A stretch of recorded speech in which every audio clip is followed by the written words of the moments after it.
Cheers, everybody. We are back. It's Bourbon on a Budget, and we are excited to be with you tonight. Thanks for tuning in, or thanks for listening if you are. Myself, TJ Pittenger, Brendan Sonnone, and Ben Koch. Gentlemen, how are you tonight? Pretty good. Pretty good. I'm glad that you are both doing well, not good. Yeah. I hate when people are pretentious and say that. Or when you're like at the grocery store or any kind of transaction, someone asks how you do, and you say good, and you like, how are you? And they say well, and like you have that little moment where like they're not correcting you, but they know, too. I don't know why they felt the need to do that, but I mean, I guess they did. So anyway, quick rundown of what we've got going on tonight. We are going to get into a mean review that we got, which is going to lead us into a segment on drain pours, or just bad bourbon. Maybe it would be a great way to say that. Drain pours, bad bourbon, what that looks like. And then we're going to get into a segment that's going to go for the next several weeks. Potentially. Hopefully for 5 weeks. The segment is going to be, drum roll, King of the Hill. We are going to start with Old Forester 1920. It was our unanimous selection for the first potential King of the Hill, and we're going to put it up against 5 different similar bourbons. We're going to have similarities between distillery, between price and proof, we're going to kind of come at it from different angles and see if we can knock Old Forester 1920 off of the hill that we put it on.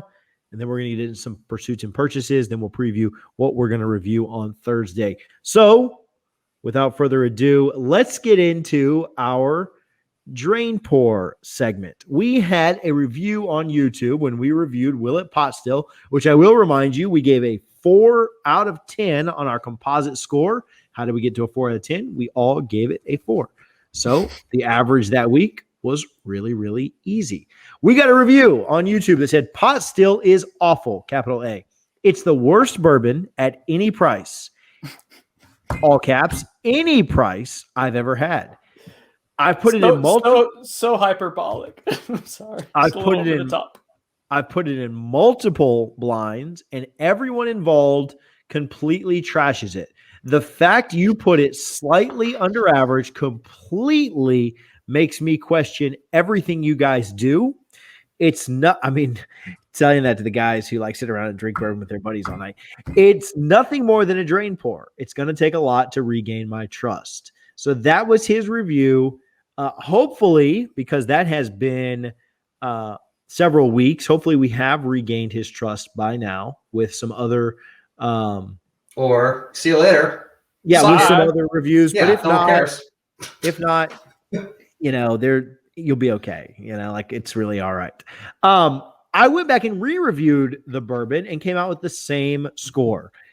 It got really good marks in the nose and the bottle. The taste was bad. The finish was bad. It wasn't cohesive. But it had a cool bottle. It was cheap and it had a great nose. And so it got 4 out of 10. We don't rate things. Everything that's bad doesn't automatically just get a 1.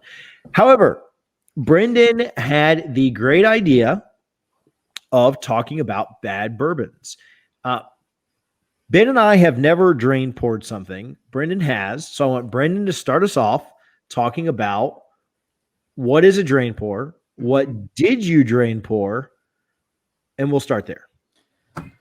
The drain pour was so bad, I legitimately cannot remember what it was. It was awful to the point where I was like, I'm never going to drink this. It's taking up space in my cabinet. I wouldn't give this to friends if they came over. And I had gone through like maybe a quarter of it and just couldn't anymore. I can't remember what it was. I poured it out.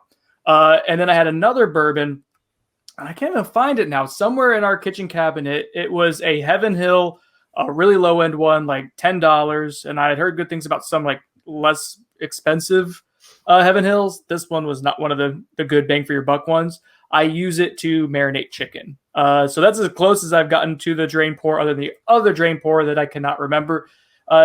Generally speaking, I don't like to throw away bourbon. I'd rather try to salvage it, although I think we're going to find out through doing some experimentation here, fellas. Some bourbon may be salvageable, some may not be. Talk to us about salvaging bourbon. What does that look like? What is that? I'll let you keep rolling with it. Yeah. Let's talk about that. So there's different ways you can go ahead and do it. There's blending, which obviously like real distillers and blenders do all the time to take different flavor profiles or different bourbons or whiskeys from different places and try to make it into something different, unique, cohesive, and it's an art. So that's one way you can do it, is just to take your own bourbons that you have and make. And I'd like to do this all the time. Like there's a old bottle of Stagg Junior, not some of their more recent stuff, which has been on point. One of the older ones, like an 8 or 7 of the series, that's just drinks way too hot. It's not enjoyable. There's no flavor really that comes with it. And so I'll mix it with like a Weller Special Reserve or a Buffalo Trace. So it's all from the same distillery to kind of amp up the Buffalo Trace and the Weller while kind of lowering down the Stagg Junior, and it's great. So that's something you can do to blend. But there's also different like finishing techniques as well. And I know TJ, I'll throw this to you, but like I have like a barrel that I've used to finish some stuff in before, and I put in bourbon initially. Then I put in like a maple syrup finished bourbon to give it like a sweetness. I put in a Henry McKenna 10 and just butchered that, and I wouldn't recommend it. That was a waste. But there's other things you can do that's probably smarter to save less expensive or less valuable bottles of bourbon that like I did. So I have in the past, and Ben and I have both done this, put in aging sticks in some different bourbons that we really didn't like. One of those being Basil Hayden, another one being an Elijah Craig single barrel that we really just didn't care for. And what I found those aging sticks did was just made it super sweet, which Ben doesn't prefer. But to me, it did make the drink more palatable. I will say that it made it a better drinker, but it almost just turned it into like Woodford Reserve Double Oak. Like it was just really, really sweet. And that's kind of what I got out of it. I do like the idea of finishing stuff though, like in your barrel that you've put different things in, because then it's going to pull out some of those different flavors that have been in the different things that you have thrown into the barrel. But with the aging stick, it works a little bit differently. I need to get one of those barrels. Tell us about those barrels. I know I'm passing it to you a ton, but tell us about those barrels. Fine. Did you get it on Amazon, or what were we looking at here? Amazon, that's probably the preferable way to go ahead and do it. You can buy these different, and you can go ahead and check out the reviews. So one I got like it was not a thrift store, but like a Michael's or something like that was on sale, and it wasn't finished. Like it didn't have the char bird to it, so it wasn't like a legitimate barrel that had like all these old wood chunks and stuff. So what it did was it was new oak without the char. So it was really harsh woody notes is what it ended up doing to all the different bourbons that I put into it. Now, the one with like the maple syrup finish was so maple syrupy. It wasn't even a finish. Like there was actual like maple syrup that was put in it that I got as a gift. And it was interesting. It was just super sweet. And so the oakiness actually kind of tamed it a little bit, made it far more palatable and drinkable to where it wasn't a drain pour. And I ended up giving some of it to my buddy, and he liked it too. But what I would recommend is you go on to Amazon, and there are some highly reviewed ones that are actually like basically like little mini whiskey barrels that have been charred. And so you can go ahead and what it does is it expedites the aging process, because instead of being, a huge, tub of whiskey, it's a small one. So like all the whiskey is basically touching the barrel instead of only like certain points of it. So it really expedites the process of aging. I would love to get that. I've put on my Christmas list a couple times and I haven't gotten it if my wife's listening. So like one year, go ahead and get me like a real legitimate finishing barrel for me to try to play around with. Ben, have you ever had something that I know we've thrown, like I said, the aging sticks into different bottles. I kind of gave my thought on that, just that it made them super sweet. Didn't necessarily make the bourbon that much better. But have you ever had something you wanted to drain pour, or did drain pour, or thought about drain pouring, or anything like that? Yeah.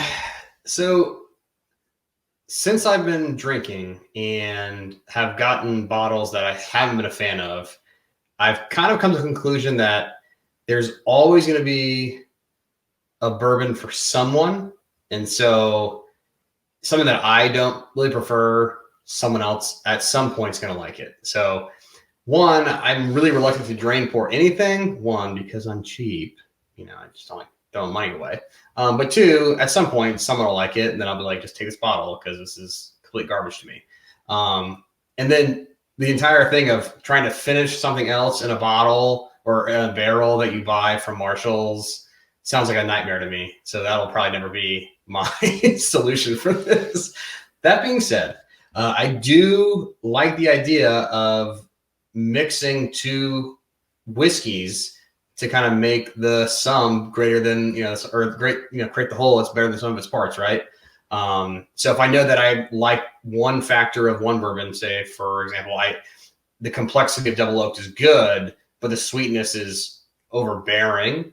I can pair that with something that has more of a rye mash bill, or something that has too much spice, or maybe is all gas, similar to 1792 Foolproof that I recently bought. That is a little difficult for me to drink in its current state. So I do like the idea of being able to mix two bourbons, try to make something that is really palatable. Brendan's story with the Stag Junior makes a lot of sense to me. So I'm interested in kind of going that route.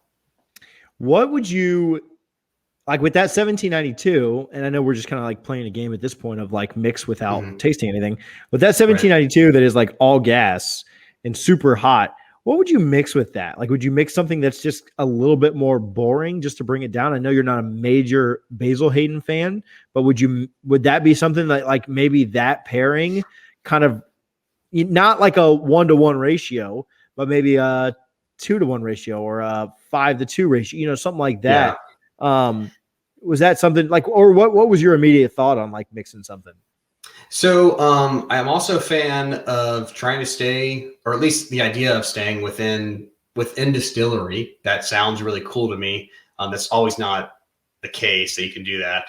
And so the example I'll give is I have a Cooper's Craft chiseled selection, which is one of the bottles that they do where they char the barrel and then they chisel out portions of that to create more surface area for the bourbon to come in contact with, which in theory, quote, makes it age quicker, which is a little hocus pocus in my end. But the notes that I pull out of that are like dense char and oak.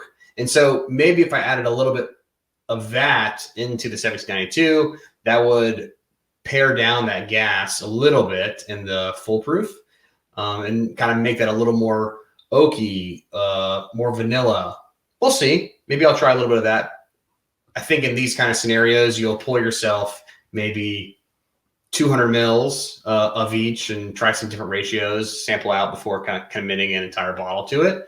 But I think that would be my approach, would be trying to figure out what I like with one. If something else that I don't like has too much of something, then this gives me an opportunity to kind of create something a little bit better. I also have an infinity bottle like at my house that I usually pour stuff that's like at the bottom of my bottles in. So I kind of already mix some stuff anyway. So it's just kind of the continuation of that. Do you remember our buddy Johnny brought over a bottle of Hickory Hill cask strength, and we tried it, and it legitimately tasted like I was drinking a glass of plywood. Like it was so. Oh yeah, the 2x4. Yeah, it was so solid. It was so oaky. It was so woody. I tried to make old fashions with it. I tried to mix it. I mixed it with some, I believe, some Breckenridge bourbon, and that did not do anything for it. Now that mix was a 1-for-1, but just not very good at all. I ended up taking it to a party and leaving it there. So I didn't drain pour it. Someone will like it. There's a bourbon for everybody. Someone out there is drinking it. Or they'll get drunk and think like, oh, this bottle looks amazing. Like, because it does look like a sharp bottle. It looks like something that'd be kind of expensive. And I think it was. I think it was like $60 being a cask strength. But I did not like it at all. My buddy Johnny that brought it over ended up saying like, dude, you can have the rest of this. I let my dad try it. I let my stepdad try it. Obviously Ben tried it. Nobody that ever had it. But I took it to that party and it was gone the next time I was back. Like it was with some, it was gone. So I'll just say that. I'll tell you guys off air where I took it. But do you think, real quick, do you think Johnny passed it on to you guys, like knowing that, like he was hoping that, he's like, he did the bourbon off, like he didn't want to throw it away himself, and he's like, I'm gonna bring this over, and he did the same exact thing that get rid of it. He didn't, because he brought 2 unopened bottles, and he's like, I'm gonna stop by Total Wine or ABC, whatever, on my way there. Okay. I was new into bourbon at that point. I was only like a month or 2 in. He's like, I'm gonna bring 2 different bottles. What are you like looking to pay? And I was like, we'll like split $50 each. So find a $60 bottle, a $40 bottle. So yeah, he wasn't like passing along, but it was so bad that when he was here, he was like, you can just have it, man. Like, this is all you. Like, I don't want this back. So, and I didn't want it either. So I ended up leaving it somewhere else. So, do we have a bad bourbon or something we don't like right now that we want to talk about? I know the answer is yes, because we're about to get into it, but let's go. Brendan, you poured me a sample of this. Mellow Corn's what he's holding up for those that aren't watching. You poured me a sample of this. Mellow does not go far enough to describe how light the color of it is compared to like all the other like it literally looks like pee. Like it is straight yellow. Yeah. Like compared to like an Old Forester 100. Yeah. Yeah, it's insane. So talk about Mellow Corn, Brendan. Well, the reason why it's pea colored, which is, thank you, great description there, TJ. It's 90% corn, hence the name Mellow Corn. It's 90% corn mash bill and then 10% rye and malted barley. It is a bottled and bond, so it is at least 4 years old. It's 100 proof, so there's like redeeming qualities to this. I don't hate it, but I have had this bottle for 2+ years now. It's about $15 a bottle. You can get a little cheaper some places. You never pay more than $20 for it. It's cool. It's unique, but it's like one of those things you have it once a year, and that's all you really need because that corn flavor is so pronounced. It's not like moonshine, but it is very shiny and sharp in general with its flavors. It does get like this buttery corn note, which is nice. And again, there is some redeemingness with that. And then the proof, it's not like unpalatable. I was just sipping on this when you guys were talking. Like it's fine. It just sits though in my cabinet, and it's like I don't enjoy it very much. So I don't know what to do with it. So this is one that I would be open to ideas on trying to salvage. I guess the trick is, like Ben mentioned, like we can blend it with different stuff. I don't want to ruin like good things though too to enhance it. So I'm open to ideas on what we can do with this bad boy. Ben, where are you at? What's your bottle of choice tonight? So I have a bottle of Old Tub from Jim Beam, and when I first bought it, I thought I enjoyed it, and the neck pour was pretty good, and I drank it a couple times, and now that I'm like, it's opened up a little bit, and it's like halfway down the bottle, I can't drink any more of it. It's not good anymore. It's like all nuts, straight nuts. That's it, 100%. And so I'm not sure how we're going to fix it yet, but if I give it to enough people to let them try it, someone will like it. So maybe I'll get rid of it that way. If you just keep sampling it out and letting people Brendan, have you want it. to sample this? I've got my own sitting above me, and it's up here. Also, Brendan, very nutty. Your Mellow Corn, I don't think it's bourbon. It's like a corn whiskey, right? Straight corn whiskey. I don't think it's aged in charred oak barrels. I think it's just in oak. But to get that color, so you don't. Oh. I don't think it's charred, man. It says straight corn whiskey, so I guess it's not bourbon technically, but it's bottled in bond. That's perplexing. Yeah. Anyway, that's most of the criteria. Wow. Well, we can still sell it because it still sucks. Just throw some char in there. Cooper's Craft char. Well, maybe that's maybe I get my Christmas gift to get a little charred barrel action going. I remember my drain pour when Ben was talking, because he was talking about the nuttiness of the Old Tub. To me, it was the Jim Beam, so same distiller. It was a Jim Beam repeal batch.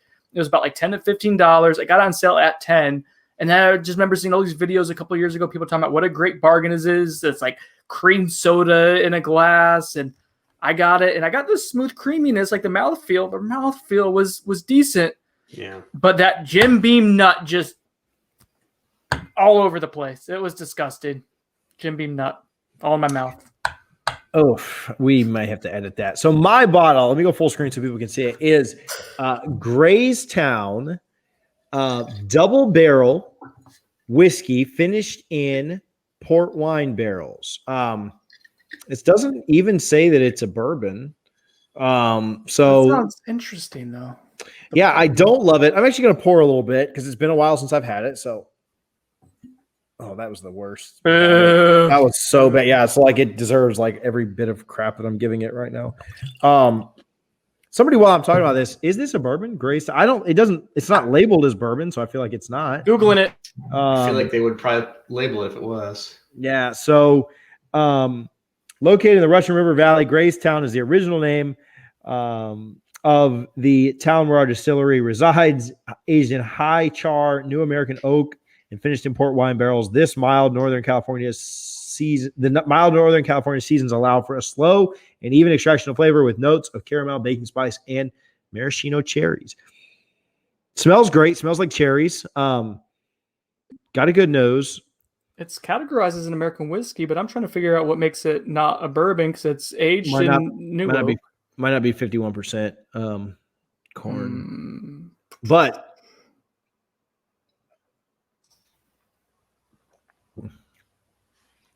spirits. Oh, it's a rye whiskey, spirit style. I don't know. So I just don't love it. It just kind of tastes a little cheap to me. I don't want to go through a full review, but I don't love this. I don't know what I would do with it because I get the sweetness from the double barrel and the finished in the port wine barrel. So I can't just sweeten it up more because then it's just going to be like a sugar bomb. But maybe if I sweeten it up more and mix it with that Hickory Hill that I was talking about, maybe that would be a good mix. So I don't know, but it'd have to be like a 4-to-1 ratio on it. So I don't know what I'm going to do with this. I will say, but I'm like 2 drinks deep, so that might be something to do with it. It's not as bad as I remember, but it's still not great. Brendan, I'll bring you a sample this weekend. Brendan and I are hanging out this weekend, and Ben was going to come with us, but ended up being a wuss, so didn't come with us. So we will return to the drain pour segment and talk about if we've been able to improve our bourbons, how we've done it, whether it be by mixing, aging longer, aging sticks, or just dumping it down the drain, which probably won't happen. Like I have a fairly big garage. I have plenty of room in that garage for bad bourbons before I just throw them away. So probably not going to be a drain pour thing for me often. We have another segment we want to get to, and it is something I'm super excited for. Brendan's idea, Ben's favorite bourbon. Let's roll with King of the Hill. Guys, we are testing King of the Hill blind. So we both have 2 glasses right now, right? Ben, you have your 2. I see Brendan's 2. I have my 2. And we don't know which is which. My wife has these labeled A and B. And I can't even look at them, but she has on a piece of paper that I'm going to open up here in a moment to let me know which one is which. Brendan has the same situation, the same setup. An envelope like the Oscars. I'm going to rip it open after we're done with this. The winner is. See which one A and B was. Ben had his own unique little way of doing this, but he also has his randomized as well. So how do we want to do this, guys? I guess we'll just get into it, right? I've got, for those not watching. Explain what the 2 are. So we're starting off with the 1920 Old Forester, which is a Prohibition style. When did this come out, guys? Like 2 years ago or so? It's part of their Whiskey Row series. Yeah. Widely regarded as one of the best. It's about $60, 115 proof. This was one of my first entries into high proof. Now, there's obviously like much higher ones now. That's right, baby.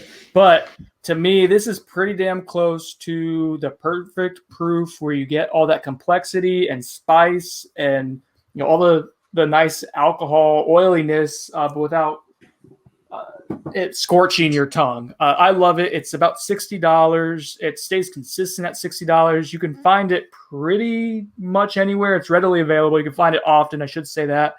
It's good. It's damn good. Maybe even great. That's kind of what the experiment that we're doing here is this King of the Hill is to see, all right, what it does versus different types of bourbons or whiskeys in its own proof range, its own price range, like TJ said, and in this case, its own distillery range. Where we are going with Old Forester 100 as the first contender to see if this bad boy can win 5 in a row and be a King of the Hill, a Hall of Famer. We're going with Old Forester 100 because, as you can see here on the Bourbon Big Board, it is number 1 currently among our composite scores. Great value here, as we talked about. This is only That's 100 proof, obviously 100. It's about $20. The Old Forester 100. Great value, bang for your buck for about $20. It's awesome. Probably imagining, right, guys, that it's going to be unfair. I would think to go against 1920 and I hope so. More age. Yeah, that it's going to be really interesting if this doesn't blow its little brother out of the water. But that's what we're going to do blind here. It should, but we're not rating this based on value, right? Like we would in our review show. We're rating this solely on, What's better? Our first 4 categories, right? Nose, we don't have to give the ratings, but nose, taste, finish, and cohesiveness and complexity. Man, so, can already smell it. Can already smell it. It's pretty obvious. It seems one's got a much better nose than the other. The other one nose just way overpowers the other one. I'm trying not to look at them, because I feel like that would be like the lightness would be a good. That's what I'm trying to determine right now. Don't even look at them. Don't even look at them. Okay, all right. Sorry, it's like a boogeyman. Close your eyes. It's called a blind for a reason. All right, let's taste them.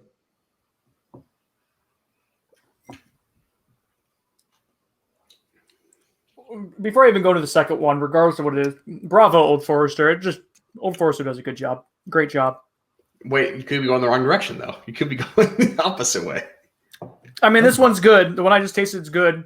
Nice and honey and a little leathery, but the difference in the proof right away, right, Ben? I can see the smile on your face. Dead giveaway. All right, so we were able to quickly decipher. TJ, were you able to figure out pretty quickly which one's which? Yeah. All right, so that's not a surprise because they're not. There is a 15 difference in proof points there, but we're ultimately trying to figure out which one we like better, right? So let's let that kind of sink in for a little bit here. I will say they're both really good. Like one is going to take and probably retain the title that we've given it, but Old Forester is just so quality. We need to review their 86. Yeah. We really need to review the 86. I know some people like the 86 better than the 100, TJ. Like some people like that one. I don't, but we should test it and see because it's only like $18. Yeah, I like the some people like the 1910 over the 1920, and that would be me. But so I can see why some people would like the 86 more than the 100. Yeah, both of these. All right, let's talk a little bit more. Ben, say some stuff while I get to sipping.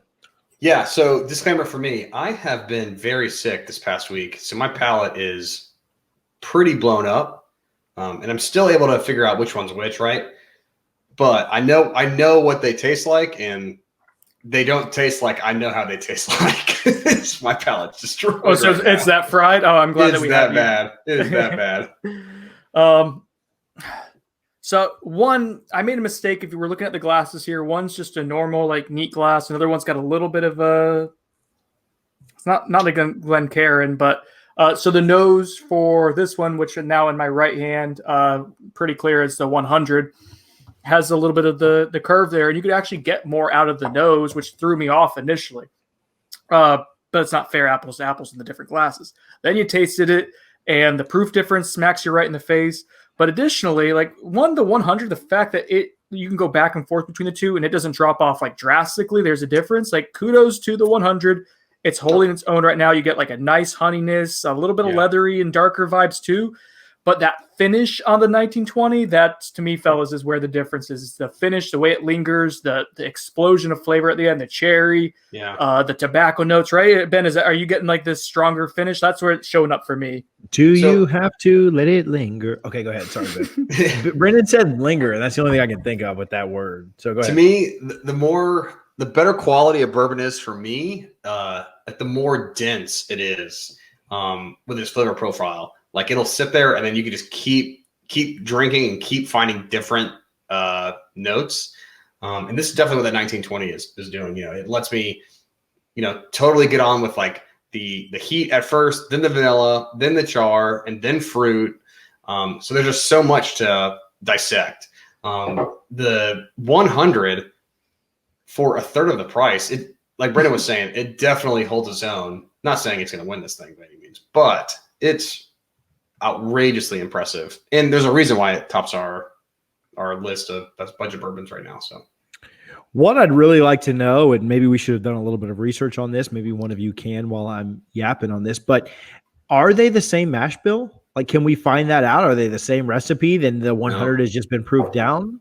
No. The 1920 in theory is based on an old mash bill. Yeah, but that's 1920 during Prohibition. And that could be marketing, right? Yeah, that's probably marketing.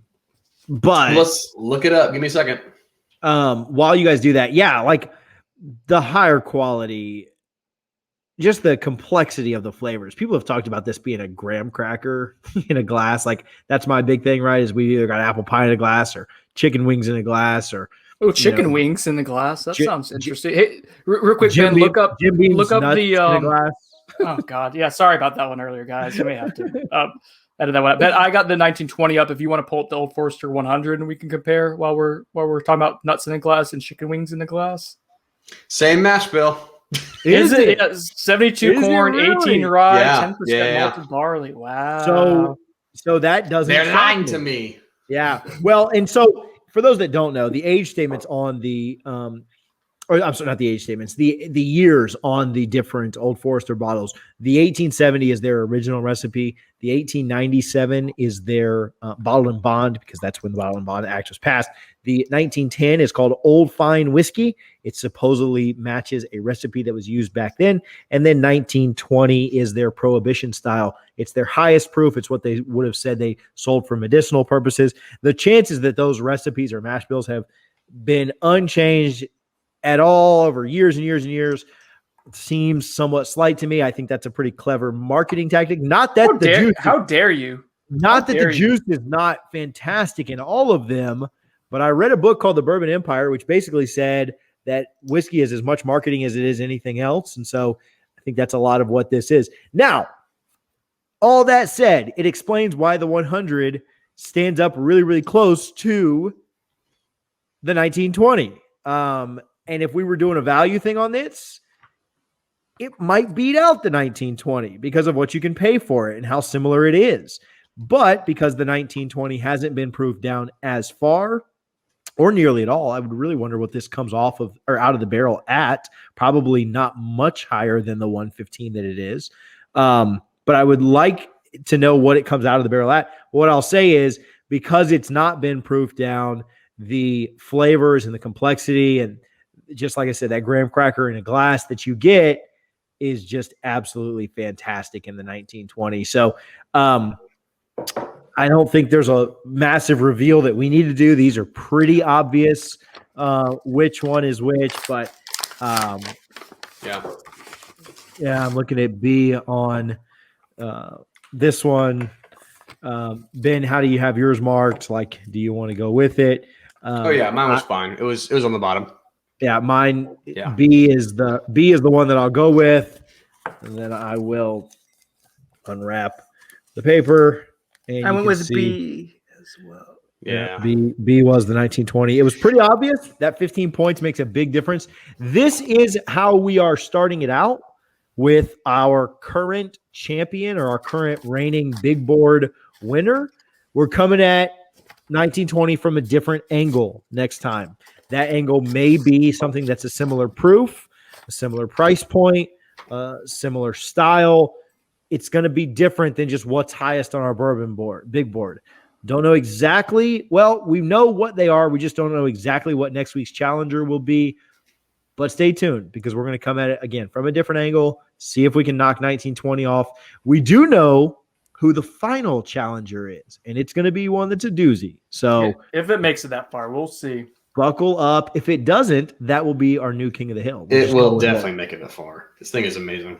I haven't had this in a while, and I forgot how amazing it is. It's a slapper. It bangs. It's a banger. This is 007 slappers only. This thing slaps. That was a great joke. The things you say are...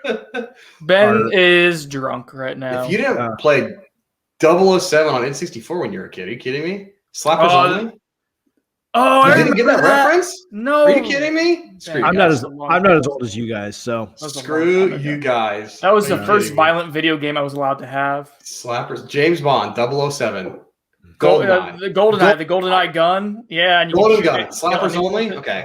Wrap this thing up because you guys are losing me here. You kidding me? Remember the lead pencil gun? It looked like Get outta here. like a China pencil.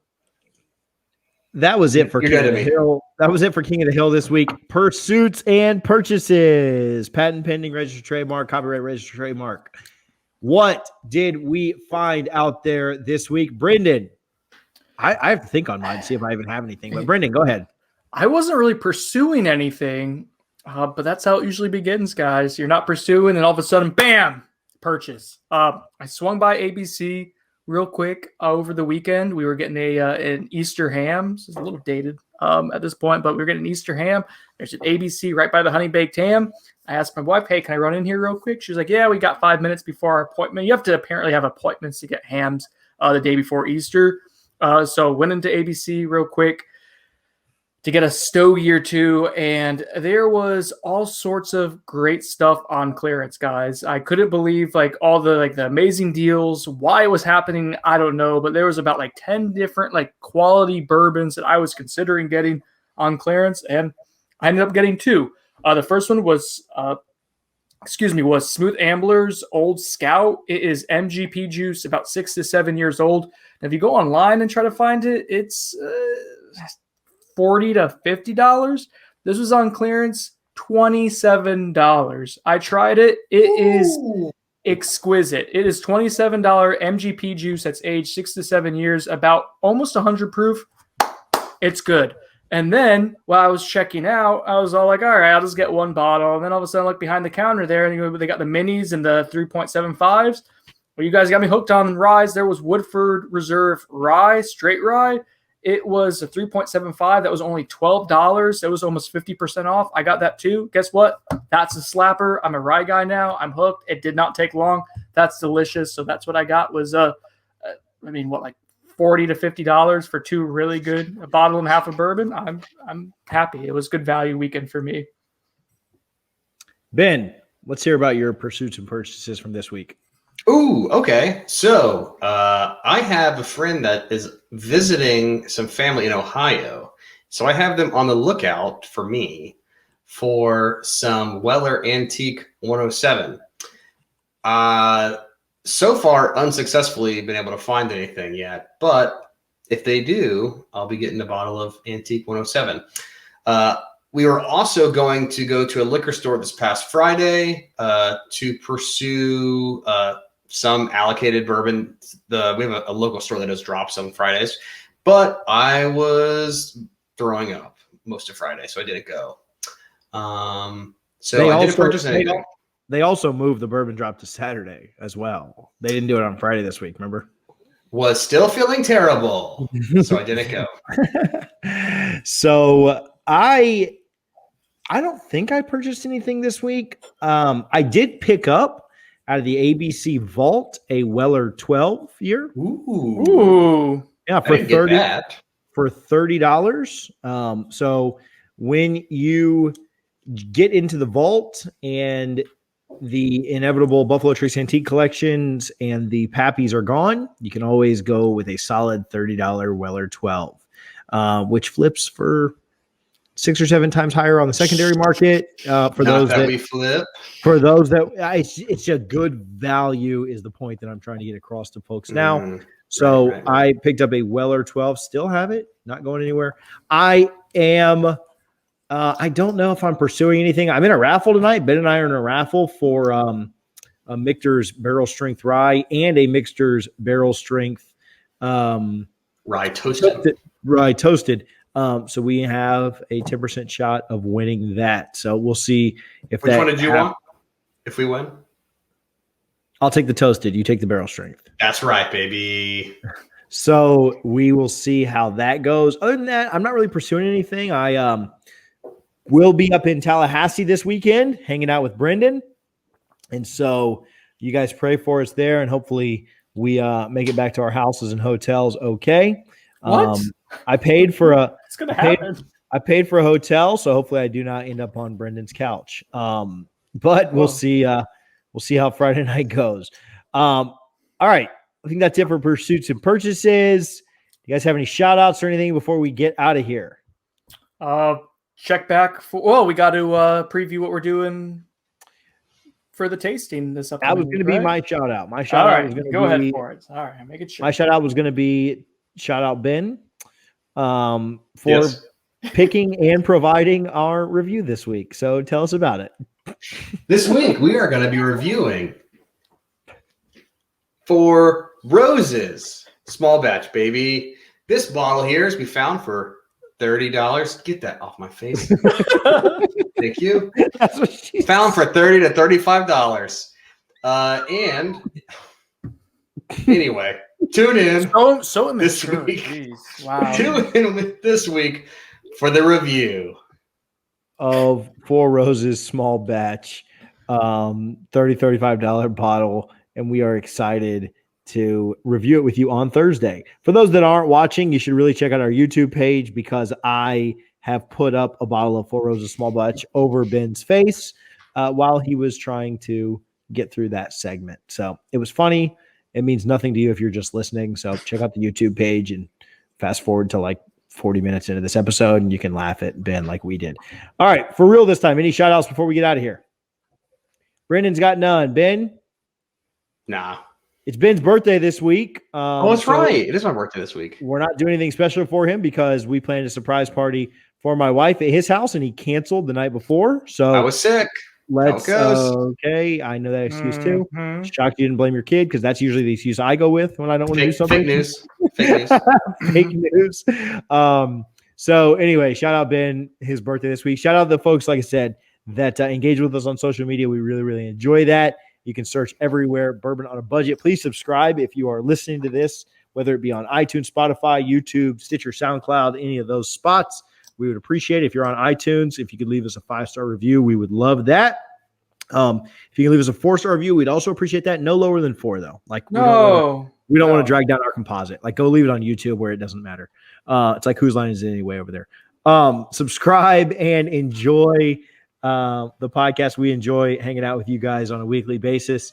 And stay tuned. We've got some fun themed shows coming up soon. We will continue with updating you on our Drain Pour segment, and we will continue with King of the Hill.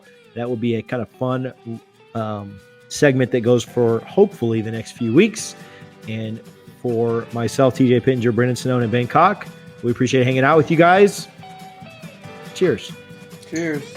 Cheers.